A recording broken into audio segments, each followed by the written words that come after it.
No, that'll be great. Oh, we have some lamps over there too we can plug in. Would that help?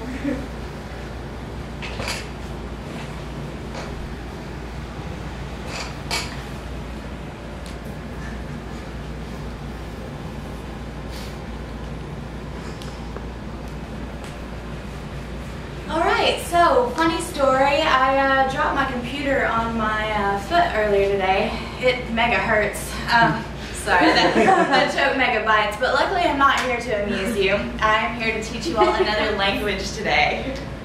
And that would be Hypertext Markup Language, HTML. It is the language of the internet. We all gather information on the internet all day, all the time. Now, I think it's a good chance, an opportunity for everyone to know how to put their own information on the internet. It's actually not that difficult. HTML is made up of tags. You have an opening tag and a closing tag, so they come in pairs. Each tag comes in a pair. The opening tag, let's take this LI right here. That would be the opening tag LI. And to close this tag, you notice that it's the same LI, but it has a backslash. And all these tags are enclosed in arrow brackets, also known as less than or greater than sign. Alright, and I know this looks kind of confusing right now, but I'm going to go through and show you what each tag means. And at that point, at the end of this, you all will be able to write a web page. HTML is the opening tag for every web page. It tells you what language the computer is reading. So you open the tag HTML and you notice it doesn't close till all the way down here. That's because everything is in the HTML tag, everything on your web page. Now you have two major parts of every web page, and that's the head and the body. The head communicates to the web browsers. There's a lot of different tags that you can put in there. When you search in Google or any web browser or search engine, you have a description, a title of the web page, and then the description and keywords that pop up. That's where you put all of that. This title is what will pop up when you type in a search engine, how to make a pizza. So you open the head tag, open the title tag, how to make a pizza.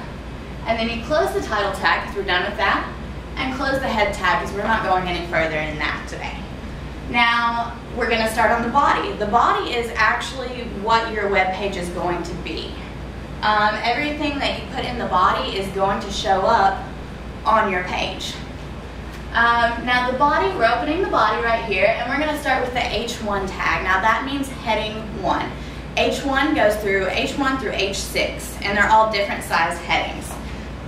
So we're going to open H1, how to make a pizza. Close H1 because we're done with that now. Next, we're going to use the P tag, which is paragraph.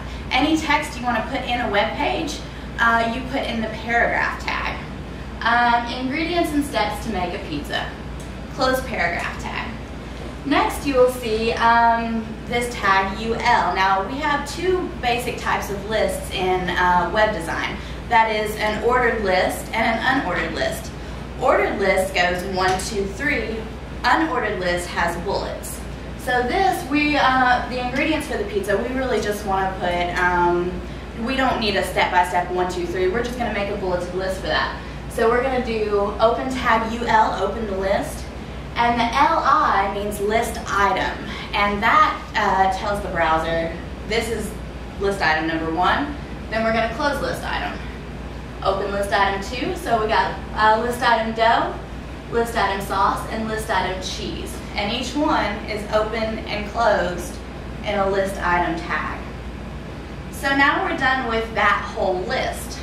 So now we're going to close the unordered list, UL. Next, we are going to list the steps, the 1, 2, 3 steps to making a pizza.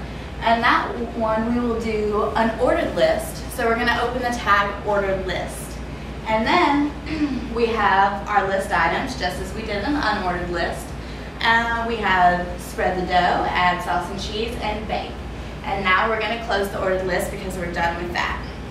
So basically we have a web page right here. We can close the body and close the HTML and it would be done. But I added a few more tags here to learn about today. And those are links to other pages. The first one, there are two basic types of links. That would be an internal link and an external link. An internal link links in between your web page. It is saved in the same file as on your desktop, and it's something you designed and it goes within your web page. That's an internal link. And the tag for that is ahref other_recipes.html. Notice it does not have a space, it has an underscore. Any HTML document cannot have a space. It can have numbers, no spaces. Underscores are fine, no spaces though.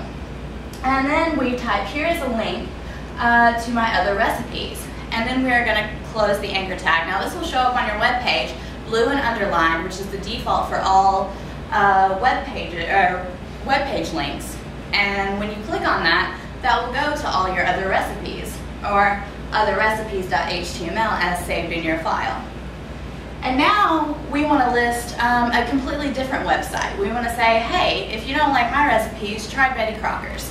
And this is the same, ahref, and that's equals, and I actually forgot to put http semicolon / / that is also necessary. You put the full web address to whatever page you're trying to go to, and then in quotations, and then BettyCrockerRecipes.com. That will be blue and underlined. And we're done with the anchor, so we're going to close A. And now we're done with our website, or we're done with our body of our page. So we're going to close the body tag, and we're done with our site, so we are closing HTML. And that might be some FYI on HTML, probably a little TMI, but there you go. All right.